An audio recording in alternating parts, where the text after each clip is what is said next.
And so I think like the biggest thing is, if you're a brand looking to hire a creative agency, let them go to work.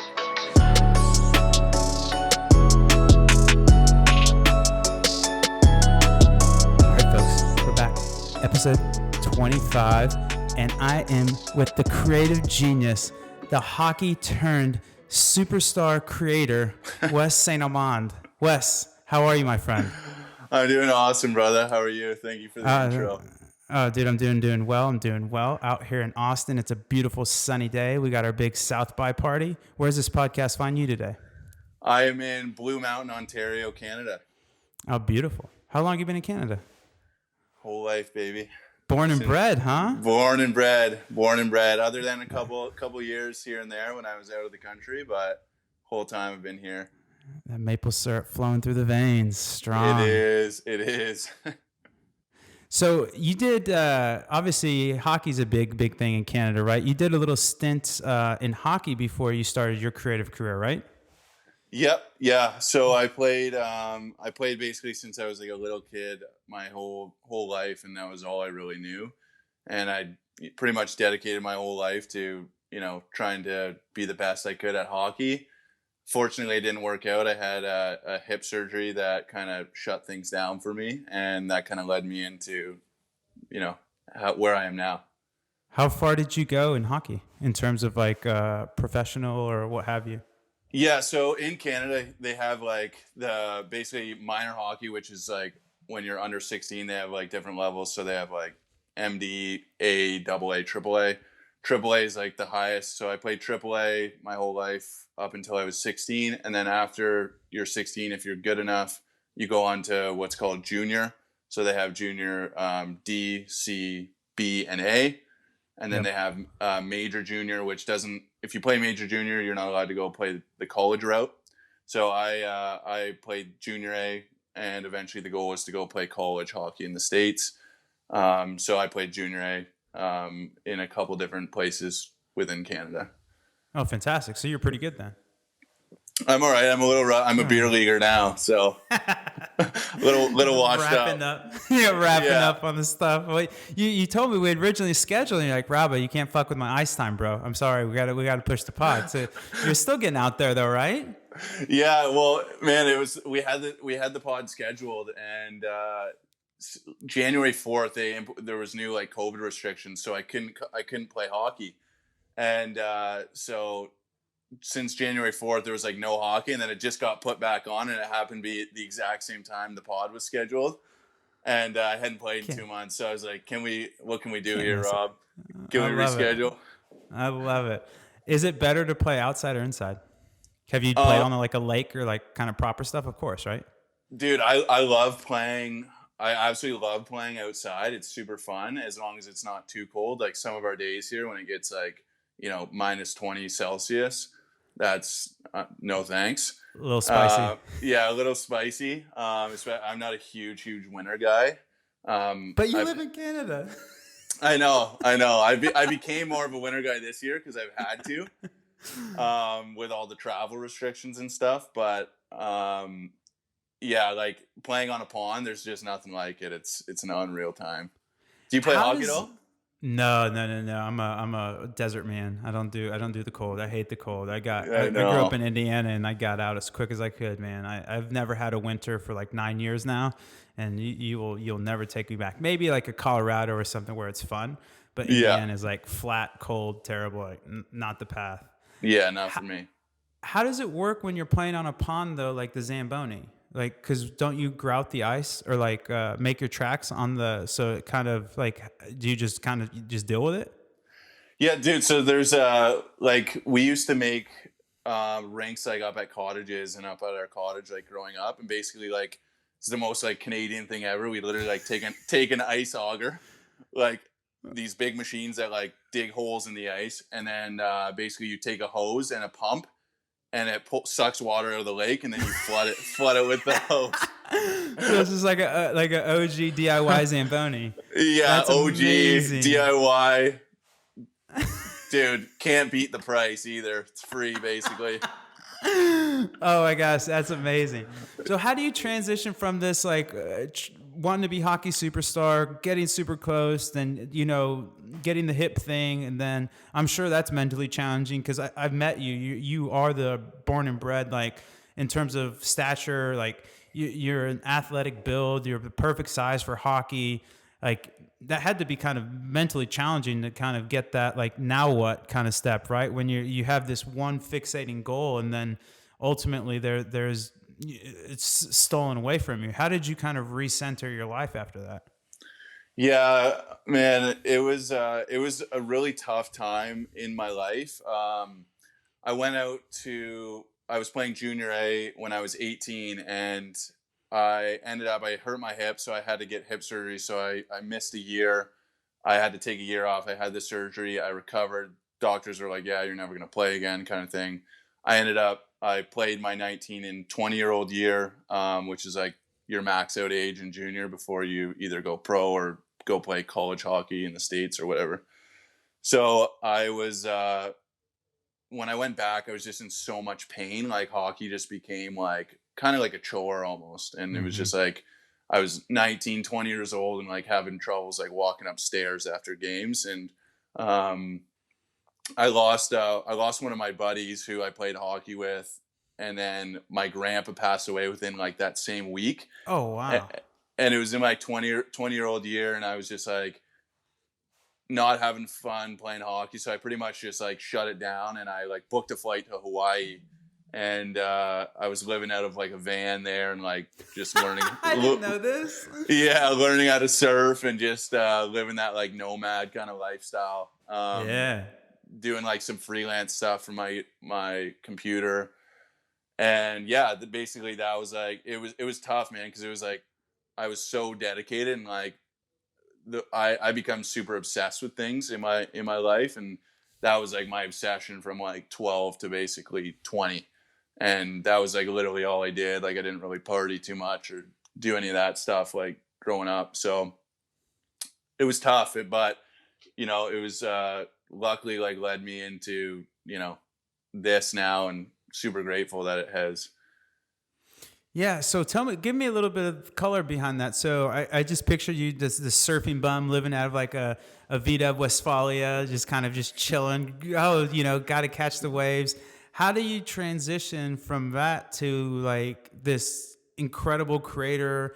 You're super just really detail focused, like almost everything opposite. Not to say like surfers aren't detail focused, but there's just a different vibe, right? Because I got really into mountain climbing, and there's a bunch of parallels to kind of dirt bagging and surfing, where it's like Yep. if you want to be good at surfing, you want to be good at climbing, that's all you do. Like, it's Yep. literally all you can do. Like Yep. you have nothing else in your life. Economics don't matter. Nothing else matters. It's just getting on the rock and sending it. Or I mean, for a surf, it's kind of the same but different, right? It's just like catching waves. And so how did that transition? Like, is that more of a function of like you've always had that because of your background in hockey, where hockey is very attention to detail, and there's so many aspects of the game in terms of physicality, in terms of mental, in terms of strategy. Like, give me some color there. Yeah, I think honestly, like hockey has been like the biggest blessing in my life when it comes to like a work standpoint. Just from like a young age, they literally like train your brain, and they really teach you about like discipline, like doing the right thing, like going the extra mile, like.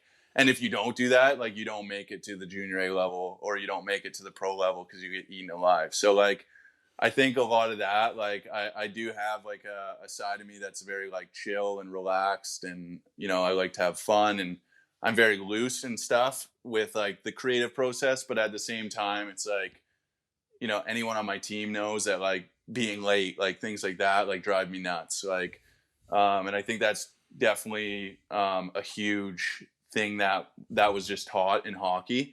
Doing the right thing, going the extra mile, and like discipline.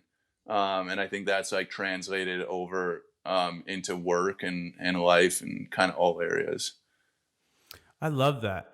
Tell me a little bit about how you built your company, because you guys have some, one, you make incredible stuff. So tell me about your company, but two, you guys operate at a fairly higher price point. Like, you're not overpriced, but you're definitely expensive, right? So it's a different, cohort of people that you're working with versus most creative agencies have kind of a lower entry point into their business, where you guys, you got to net up to get the good stuff from you guys. And so how Hmm. did you start there, or did you work your way up there? Yeah, no, that's a great question, man. It's we started our agency basically. I was, running all my own, like scaling drop shipping stores like to the moon like crazy. Um like labeling products and just like scaling the shit out of things. Oops, sorry if I Oh, can't. yeah, it's all Yeah. good. Yeah, yeah. But yeah, so kind of the client business kind of like happened organically, and we started doing it for clients. But I always like really admired like companies like, Harmon Brothers and Chamber Media and some of these companies who like one have a massive, like, I think just they've built a massive moat around their company with Yep. creative and the type of creative, because like UGC and all these other like just very direct response top of funnel style ads are great, and there's a place for them within ad accounts, absolutely. But I also think like if you're a company or you're an e-com brand and you can leverage like very out of the box creative that's one on brand but two also has that like direct response aspect, you can build a really big moat around your company because it's very hard to duplicate and it's very hard to replicate, and it takes a lot of bodies. So to answer your question, we were doing a lot of ad buying for clients, and we were doing like, more lower budget creative, and we had, more clients, and it was just, to me, it was exhausting dealing with like lower budget clients.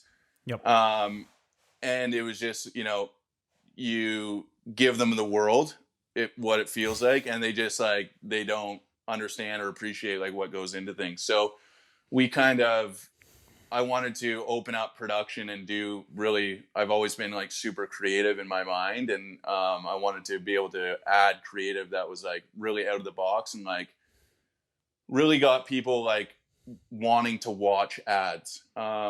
Because most of us, like, you see an ad when you're scrolling, it's like, boom, next, next. And so we're like, I really wanted to create stuff that like one was engaging, fun, exciting to watch, and then like also like had that e-com side where it's like it actually drives rev and like creates results. So we luckily like short story long, we got in the door with Persona Nutrition. They're owned by Nestle. We pitched them this concept. They're like, yeah, we get pitched like all the time. Like we get pitched like 200 times a week. So we're not going to give you hardly any budget. So I was like, okay, well, what can you give us? So they gave us $4,500 US for the first production. It was like no money. It was, but I had this concept and an idea that they approved. And they were like, okay, let's see you run it. So we did this big production, and that was like our first side into like the bigger production side. I lost money on the deal. But that ad has went on today. It's got over 50 million views. It's drove 50 million. million, yeah, millions and millions in Let's go. sales.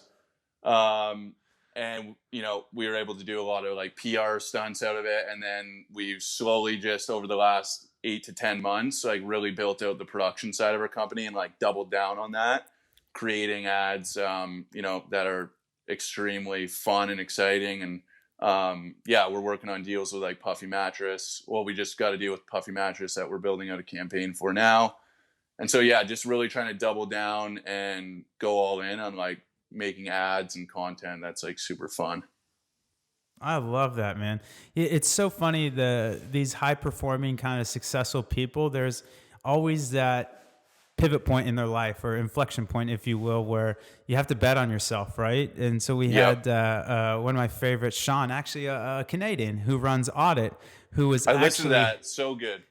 yeah, he was He's a actually beast. paying. Yeah, he's a beast, and he was actually paying people at a loss, just to learn. And so Yep. there's like that's such an interesting. I didn't know that you took a loss on that first project, and then that was the springboard into all of your success. How fascinating! I love that. Uh, Yeah. And what like skills, or like how did you gain all this mastery around being able to run a huge creative production? Because the things that you guys are doing are fairly intricate, and there's just a lot of moving parts. How did you gain all that? I mean, it's almost in a way like a mini movie where you're booking talent, you're booking sets, you're booking, equipment, or you're making sure all the equipment is there, and booking talent. And like, talent's the most expensive. So you need to make sure that all the stuff is there to get the talent, in and out as quickly as possible, or not, you're going to start to blow up the economics. How did you gain all this? Yeah, I mean, it's been a process. Like I said, the first kind of high production thing we did was in May of last year, and that was like the first one that like really took off and hit. And since then, it's been like a huge process ever since to like really nail down, and we're always kind of tweaking things as we go. But we brought on a guy, and I actually gave up equity in my company. His name is Steph Domenico. He's a big film production guy from Toronto. And I met him in May. We started working together, doing some other stuff. And he just like these creatives, like I just think like creative, you can't put a price on their knowledge and their expertise, because I think like there's a lot of like hacks you can do within ad accounts and like super hacky things. And it's like at the end of the day, any large company that you see that like and remember, it's like creative has been a huge thing that's like really moved the needle for them, whether it's like big PR campaigns, like stuff like that. So I met Steph, and he's really helped us develop the whole production side of the company, while like molding it with the e-com like direct response kind of style of stuff that actually performs. So through his network and people we know, we've been able to like really bring the right people on board. And I'm pretty much constantly finding like, there's a million like direct response marketers out there. But I think like creatives are hard to come by, and people who like really think outside the box. So we're really trying to bring on more and more creative people, who can come up with like wild ideas that we can kind of mold with that process. So yeah, it's been a bit of a journey, and we're constantly tweaking, and every little production is a little bit different based on the needs that it requires. But yeah, it's like we have casting directors now, we have script writers, we have the whole nine yards, we have set designers, and everything is built out custom per brand. So That's incredible, man. That's so cool. And that's another actually heuristic of really successful people is you want to go fast, go alone. You want to go far, partner up and find the people that can take you there. Cause yeah, you're not going to be able to do it all. And for some reason, if you are just multifaceted and talented and you can do it all, yeah, it's just not sustainable, where you just burn out, where you can't do all these things at once. There's going to be people that are going to be better at doing things than you are. And I think that's just so, especially being so young, man, to kind of figure this stuff out so quickly is just, it's so incredible. thank Okay, you, one man. more Thank you. question for the main segment, and then we'll move on to the value add. What advice would you give to kind of aspiring creators that you wish you had received? The biggest advice I would say is don't follow trends only. Trends are good sometimes, like what other companies are doing, things like that. But I do think that there's ways where you can come up with your own ideas and concepts, and it may take taking less at the start to ideate them and be able to be like, this actually works. But I think like when things are your own ideas and your own concepts, you can charge more money for them, because they're unique and other people can't execute them. So I would say like, you know, ideas that are unique to your company and that your company can execute, versus just doing what everyone else is doing. I think that's a big way to like really move the needle. I love that. And to your point too, it kind of implicitly builds a moat around your business because when you're leading, like it's hard to leapfrog you. Like you can copy people, but if you're copying me, you're always going to be a step behind me because you can never leapfrog me because I'm always at the head of the pack, kind of tip of the spear, pushing these very unique ideas forward versus copiers are just always going to be a step behind by definition because they have to wait for you to do the thing to copy. Dude, 1,000,000%. Like we've seen people like try and rip our ads. And like I say this all the time, like, you know, when we're like I think intention is everything, and when we're on sets for brands, for our internal brands, like it really matters of like what the sets feel like. Like I burn incense like all the time. Like I'm obsessed with like Sage it up. I sage it up, dude, because it's like even on set, like the vibe, like are people laughing, are people having fun, like and you know we've had productions that we're like fuck we missed on that one, and 9 times out of 10 it's like the vibe is off and it's like it feels forced or like whatever it is, so I think like that is like energetically like you can really tell, you know, it's like in the creation of Triple Whale, like there's so much energy and like smart minds behind that, behind your guys' company, that there's a reason why it's successful because it's like there's energy and momentum behind it. And I think it's the same, and no matter what you do, people can feel like when they watch an ad, they can be like, okay, like this company actually like enjoys what they're doing, and they're actually like wanting to provide us like value and entertainment. I love that, man. I love that. Yeah, I think one thing that people always have and always will have is a very highly tuned bullshit detector. I Big think time. people can definitely sense insincerity or, to your point, like forced. Like it just feels off. You can't. It's hard to articulate why, Yep. but you can articulate that it feels off, and then that's Yep. enough. And you're like, this is it. I'm out. Yeah, I love something's that, weird man. here. Yep. You made it to the second segment, the value add segment. This is why the people bought the ticket, Wes. I Let's love go it. hard. Okay, so what are the best and hardest? What are the best parts, and then kind of worst or hardest parts about running Disrupt? I think the best parts is one being on set with like your team, and when you know you pull a production together when there's 30 people on set, and you're like, holy crap, like we're making this thing. And then I think the after of like seeing the final like piece that you've made is like really awesome. And then obviously the performance side of it is like is good and bad because it's like you know if it doesn't perform, and then you know if it does perform. So that's one thing that's like kind of scary. And then, you know, I think it's just like managing client expectations, as you know, like you had an agency, Yeah. just managing people's expectations, and like creative is something that's very subjective.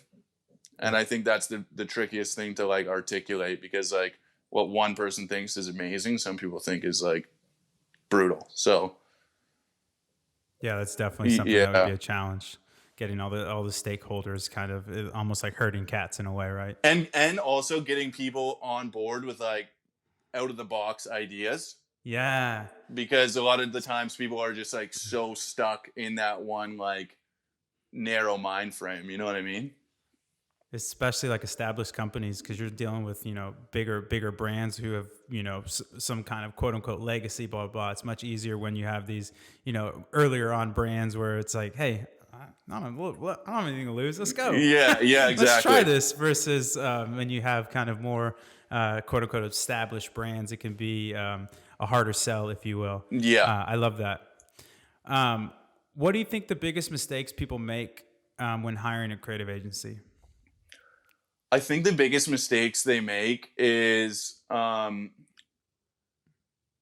that's a tough question. I mean, every brand is a little bit different, but a big mistake I see is like too much pressure on the creative agency, from like there people are a creative agency for a reason, and the reason is that they can come up with concepts that you maybe can't think of, um, and so I think like the biggest thing is, you know, if you're a brand looking to hire a creative agency, let them go to work. As long as they understand the performance side, I think like that's obviously super important, and they have a history to back up the performance side. I mean, there's a difference between like a creative agency that just does like it's only brand, and like the video is like executed on TV and it's not tracked, and it doesn't really do much. But if it's Yeah. like a brand video that actually like drives sales and performance, and they have a past history of like success, and they got a formula, like let them go to work. I love that. When I was running my agency, whenever I had kind of pushback from things, I was like, okay, cool. If that's how you want to do it, it's your money. I'll spend it, but then why are you paying me? Yeah, Like, yeah, exactly. I'm the expert. Like, I know what I'm doing here. It's like, it's fine. But at the same time, like, then what do you want me doing here? I'm like, that's kind of what the money's for. Yep. I love that, man. I think it can be a challenge sometimes, but what I found too is that once you find kind of the question or the anxiety that is really driving that, because a lot of times it's not in it's passive aggressive, but not in like the explicit sense. It's passive aggressive and they don't want to say what the anxiety is. But once you unveil that anxiety and then you can directly go at it, where it's like, dude, we're not going to destroy your brand, or people are not going to stop buying because of this ad or something, then you can be like, and I've found that can kind of unlock a lot more leeway, if you will, in terms of the creative process. 100%, dude. And like, I think it's like one of those things that I constantly think about, like even from building like our brand Stoolie and Disrupt, it's like people care a lot less about you than you think they care. Yes. Whether it's your brand, you as a person, your TikTok, like whatever, your tweets on Twitter, like no one actually gives a shit about you as much as you think they do.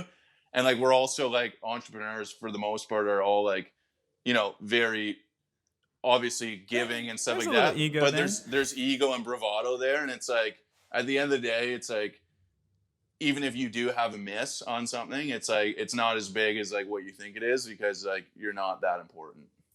Yep. Yeah, I love that, man. That's definitely something that'll help. And when you have that, it alleviates that pressure, right? Where Yep. so I have a little stoic saying, it's not forever, it's not personal, and it's not important. And so whenever something Yep. stresses me out, I just repeat that back to myself, because it's not, man. At the end of the day, one, it's a job, and two, like, this life for me is about building deep connections with humans I care about. Like, I Yep. missed on a creative. Dang it. I mean, I'm Yep. thankful that I can make these creatives and I'm not getting shelled or naval bombardment in Ukraine or something. I mean, there's just Yeah, dude. a lot of ways to drive gratitude, where it's like, Yep. man, I get, there's also really, Ernie, I forget what his name is, Ernie something, but the TNT guy on for basketball, he Yeah. has a really cool, these aren't like have to moments, they're get to moments. Like, I get to do this, I don't have to do it. And I think when your life switches from have to get, you should be, realize how special that is, and you can drive gratitude. And gratitude for me is one of the most grounding emotions, where it's like, okay, cool. And then once you're grounded, for some reason, it just unlocks everything, where it's like, I can actually play. It's like almost being tensed up, right, when you're playing. And then finally it's like, dude, you don't need to score every time you touch a puck, Wes. It doesn't have to go in the back of the net. Just relax. Find the flow. And then and then that can really, like, pressure can eat you up. And there's a certain aspect of pressure that is, in the right amounts, it's great, right? Like, kind of like making a diamond or something like that. It's perfect. But if too much, it crushes you, and too little, you don't have the environment to create that diamond. So there's definitely a balance there, but it's very easy to skew over, I think, in a lot of ways. Yeah, 100%, dude. I completely agree. So take me a little bit through kind of your guys' creative process. So I come to you, I say, hey man, I got this new awesome brand. How does it work?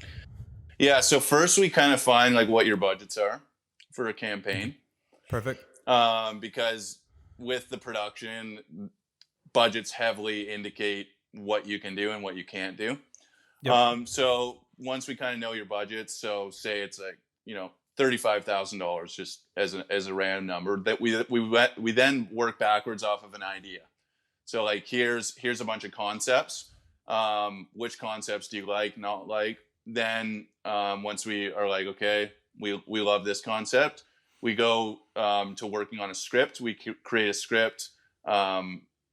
We make it super funny, engaging. It's got like all the right sales. It's got the perfect blend of humor that's not distracting, but also entertaining enough where it's like you're laughing, you're giggling.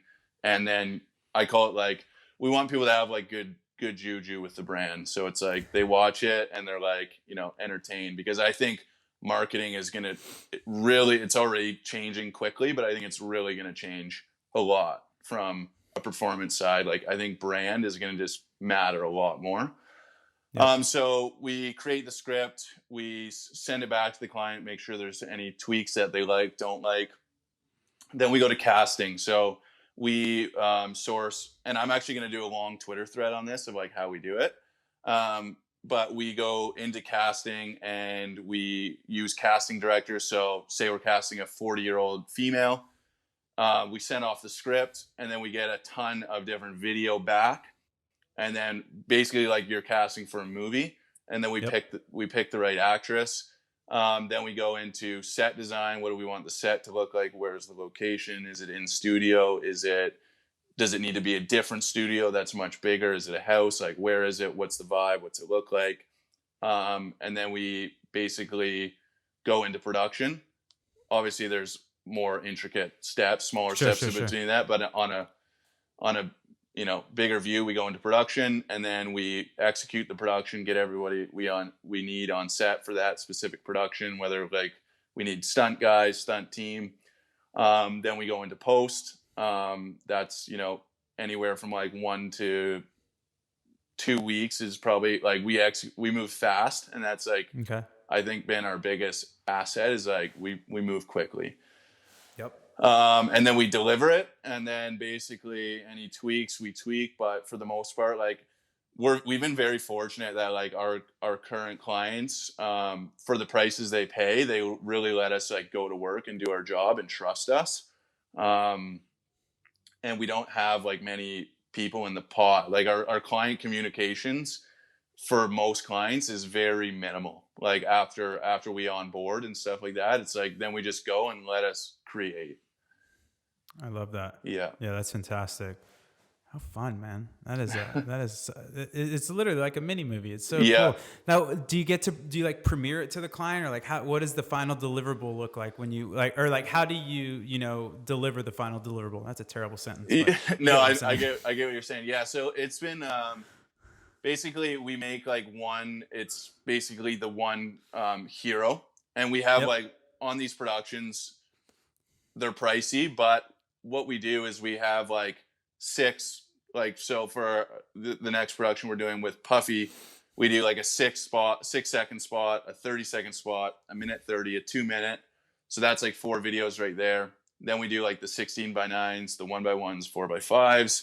And then we have like multiple different hooks that we switch in and out, because it's like, it's all about performance, and like, we don't want to give just one piece of content. And then our videos can be sequenced. So we can get like so many, like some of our productions, we're getting, 30 to 35 different cuts off of one production, if not more, depending on, what we do, like switching out in and out offers. So yeah, to answer your question, it's we make the hero video, give it, and that's the video we work around. And then if they want any like major tweaks, so we're not going back and forth on editing too much, we tweak kind of as we need. I love that. Yeah. Do you just send over all the final stuff, or do you like premiere it together? We typically, like, it's different with each client on like how we want the communication. So like, often we are in communication with like the heads of media buying, on, anything that's like not internal. So like, we'll get in touch with their head of media buying. We'll be like, what do you think about this? Tweak here and there. And then like, what if we like chop 3 seconds off the start of this video? What if we shave down here? Love it. What if we lost this part? And then that communication process is pretty quick. Like, we pretty much execute if same day, if not the day after, and then kind of pass it back. I love that. What are some of your favorite ads you guys have created? Honestly, man, I've made like a vow to our team and ourselves not to have any, but like that, like every single production that we have to get better, and like we have to do more things that are just like we want our ads to constantly, like, how can we like make them look more expensive but stay scrappy for the client and like get them better and better. So like literally I swear I say, like, for the most part, every production I'm like, this is my favorite one. But like the one we just did, the newscaster one for Persona, I think, thank you. I think that one was like super funny and entertaining, and super snappy. And we have like a ton of different cuts of that one. So the tea was funny. The tea bags were brilliant. Oh, thank you. Yeah, thank you. That was one of my favorites. Yeah, Yeah, I like that one. that one was interesting. Thank you. All right, man. You know I love you, but rapid fire is coming up. Are you ready for this?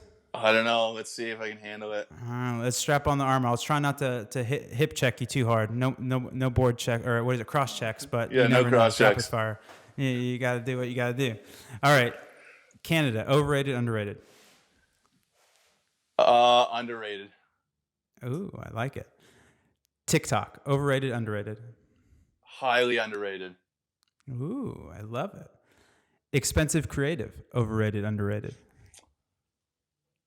Overrated if they don't understand the performance side. Ooh, that is an interesting answer. I love it. I love it. Traveling, overrated, underrated? Underrated. Big time. 3-point lighting, overrated, underrated? Underrated. Lighting is Underrated, yes. lighting I is love this lighting. guy. It's funny you say that because like on our productions, like we have like lighting crews now, and it's like it makes the whole production look so much better. And performance in within the campaigns, it helps with the performance. I fully think so. Yeah, I 100% agree. I mean, obviously, when I was running my agency, we weren't doing to the level you guys were, but when you'd get UGC back, the UGC would be banging, but they'd be in this dark dungeon, and you're like, oh my god, like the script's on, the audio's perfect, but the like people just won't watch it. It's just atrocious. It's a challenge. Yeah. Hockey, overrated, underrated? Underrated. Wayne Gretzky, overrated, underrated? He's underrated. We're from the same city too, so I gotta. No way. Yeah. I was reading some crazy stat that if you took out, I think like half of his career or something like that, he would still be in the top 20 of all of his stats. He was just so far beyond everybody. It's insane, dude. It's insane, right? Same city as Zach's from too. No, oh my gosh, Yeah. look at that. Yeah. Oh, that's amazing. Surfing, overrated, underrated? Underrated, best. Ooh. Best. One of my favorite things in the world to do. Do you ever get sketched? Because I haven't done it, but there's this little kind of like sketchy in me where like I have to do all this cardio, 10 to 15 minute cardio just to get out to the breaks. And then you like have to wait for your set, et cetera, et cetera, et cetera. And then I don't know, I just had this like, I guess because I push myself really hard. I used to run and I just get real sketched out being, tired in water. I don't know. It just kind of, does that ever get to you or you just kind of get over it? To answer that question, surfing is one of the sketchiest sports ever. If you're like in gnarly places that are like pushing the limits. I've got injured like a bunch of times surfing. Like I used to live in Bali and Australia and stuff like that. And I was trying to keep up with like locals and stuff like that and just getting absolutely chucked. So yeah, but it's when you do get a wave, best feeling in the world. I love that. Yeah, you getting like washing machine is not fun where you just like you get up and then you get hit with another set and you're just chugging water or getting slammed. Like water is so powerful, man. People sleep on it. It is so, and some of those waves, you know what I mean? That's proper weight hitting you. Oh yeah. It's not just free nasal cleanse. What's the free neti pot, baby? There we go. Yeah. Oh, that's good. What's your favorite hockey team? Honestly, man, I never even watch hockey much anymore, but I would have to say I would have to represent the Leafs just because I'd have to bandwagon my local team. Those are sweet, sweet jerseys, though, to be fair. They are. They're sick. They're sick. Yeah, those are sick jerseys. Yeah. What's your favorite thing to do in Canada? My favorite thing to do is I recently moved into a little ski town called Blue Mountain. Okay. So I live like 10 seconds from the mountain. I can like pretty much walk to the hill. So I get out snowboarding after work sometimes and just, go get a couple laps in. So I've been enjoying that a lot lately, and then playing shinny hockey here. Oh, that's amazing. When it thaws out, do you do any downhill mountain biking? I've never gotten into it, but it's funny you say that because I was like, this summer I'd love to get into that a little bit more. Yeah. Because it's a big downhill mountain bike spot here. What about you? Yeah. That's cool, man. I love it. Like you, I have kind of that obsessive personality, and I got into it once and then almost broke my clavicle. And then I realized like all these killers that are incredible at it get wrecked all the time. And I was like, maybe this isn't for me. Yeah, maybe this isn't it. Yeah. What's your favorite meal and why? My favorite meal is probably steak and, like a good thing of vegetables. I've been trying this carnivore diet lately, which is like a lot of steak and fruit. Seeing how I feel on that. But like, yeah, I love like a nice grass-fed steak. What kind of cut? What's your favorite cut? I'm honestly not too fussy on the cut. I've been having like iron steak lately. Okay. I'm not sure if you've had that, but they're called iron steaks here. I don't know where the cut is, but they're delicious. I love it. I'm a bougie guy. I like to give me the fillet. Give me the fillet. I love it. Yeah. A tomahawk I can get down with if I'm feeling kind of just wanting to show off at the restaurant. But yeah. For the most part, give me the fillet, give me the good stuff, and I'm in and out, baby. Yeah. What's the favorite way to spend your time? I am pretty introverted by nature.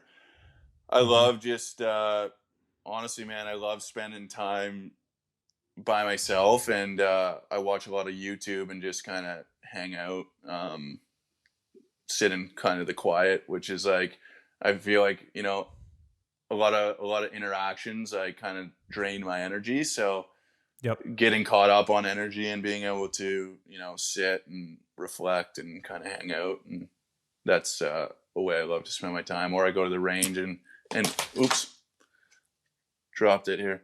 I hit some golf balls on the range. So that's a big one for me too. I love it. Is golf big in Canada? It is, man. Yeah, it's pretty big. Like a lot of my friends golf here, and we all kind of go out and in the summer have some beers and get around in and hang out. I love it. Okay, a couple more and then we'll finish it off. Your favorite follow on Twitter? Favorite person I follow on Twitter?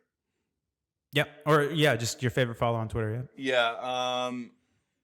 Honestly, probably Shaq. I've always like really respected Shaq, and him being an older guy, I look up to how he's building things and what he's doing. So yeah, I always love watching what he's up to. Yeah, I've been really privileged to kind of become close with him over the last kind of few months, and he really is a gem of a human, man. Yeah. He is a really great role model and just an awesome dude. And he's a crusher. Yeah, and yeah, exactly, 100%. What's one of your like favorite creators or movie makers or filmmakers or anything like that? Who do you got there? I think one of the most underrated guys ever is Mike Myers. For sure. And Canadian. Yeah, and Canadian. He's man, I think like if Mike Myers was born again and was able to be in the D2C world and come up with, mold the world of his creative mind with like performance marketing, there would be some insane stuff made because his mind is wild. Dude, So I Married an Axe Murderer is like one of my favorite movies. Like, when he has all those cameos and he's the old dad making fun of the fat kid. Look at his heat. Yeah, he's incredible, dude. Austin Powers. He does a bunch of the Austin Powers he's incredible. Are the best things in the world. Like it's and like the fact that baby back. Yeah. He's so good. He scripted. He casted. Like he acted. He literally did everything in those and. That's just incredible. I love it. Okay, last question. You ready? Yep. This is the hard one. All right. If you could have dinner with 3 people, dead or alive, fictional or non-fictional, who would they be? So you have a 4-person table. You're sitting at the head of it. You get to invite 3 people. to fill those seats? Who fills those seats? Ooh, Seth Godin. Ooh, great choice. Yeah, I think. Also big fan. I think the way he thinks about marketing is very much different from how people currently in our space think of things, and I think people are way too obsessed with performance and they don't think about long-term things. So Seth Godin would be one. I would love to sit down with I feel like everybody says Elon Musk.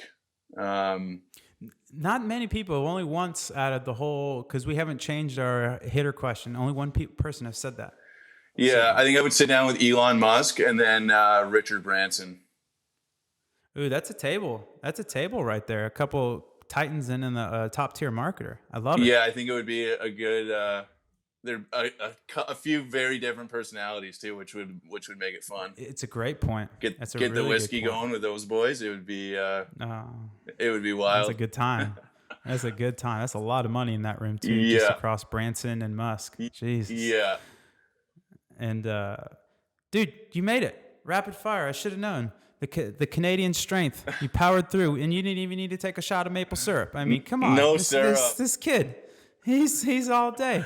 All right, Wes, tell us how people can follow you. How can they get more involved with Disrupt? Let the people know. Yeah, 100%. So it's Westa,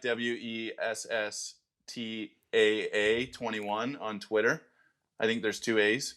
My personal Instagram is Westa, so it's just WESSTAA, and then Disrupt Media Marketing, no I in Disrupt. Beautiful. You made it through, my man. Congrats. All right, folks, that's it. 25 in the books. If you want to get more involved with Triple Whale, you can go to trytriplewhale.com. We are also on the Bird app at Triple Whale. And then we have an incredible newsletter called Whale Mail. It goes out every Tuesday, Thursday. If you want that to land in your inbox, just go to our Twitter profile, subscribe right there. Wes, it's so good, man. I can't wait to see you in person again. Come out to Austin sometime. We'll put you up. We'll have some fun. We'll do it big. We got an HQ out here now. It'll be a good time. I know, man. I miss you. Thanks so much for having me on the podcast. Really grateful you guys were able to have me on. So look forward to chatting you soon, dude.